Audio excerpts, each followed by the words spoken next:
தாயே உம்முடைய தேவன் என் தேவன், உம்முடைய மக்கள் என் மக்கள். ரூத்தின் பாதை ஆசீர்வாதம். துயரத்தின் தொடக்கம் பெத்லகேமில் பஞ்சம் வந்தது. எலிமெலேக்கு குடும்பம் சென்றது.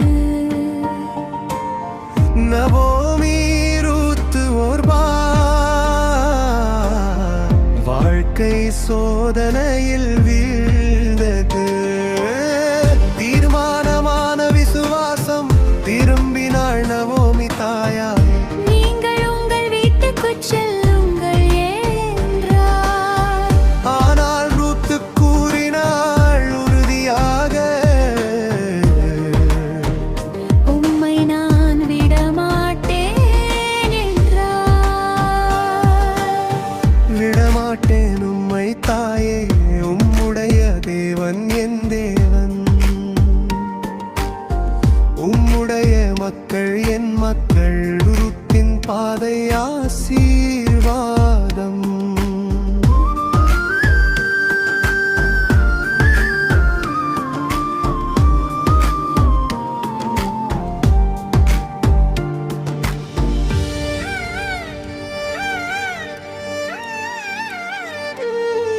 பணிவின் வாழ்க்கை அந்நிய தேசத்தில் அயராமல் கதிர்களை திரட்டினாள். பணிவு உழைப்பு நம்பிக்கை அவளின் வாழ்வை அலங்கரித்தன.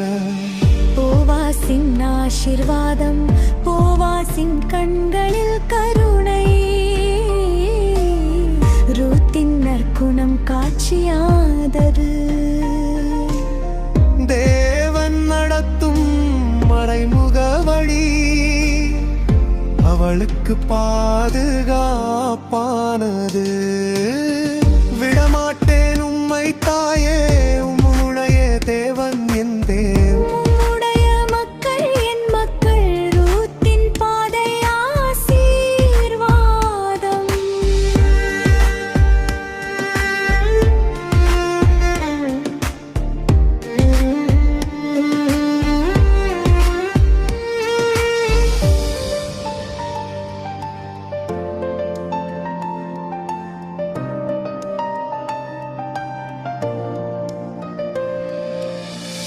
மிடப்பின் திருமணம் மீட்பராக வந்தார் போவாசு.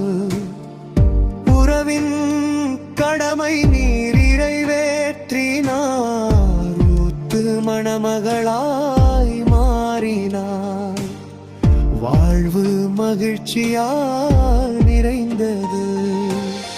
மீட்பின் வரலாறு ஒபேது பிறந்தான் அவர்களுக்கு. தாவீதின் வம்சம் வளர்ந்தது. மீட்பர் இயேசுவின் வரலாற்றில் மூத்தின் பெயர் பொன்னானது.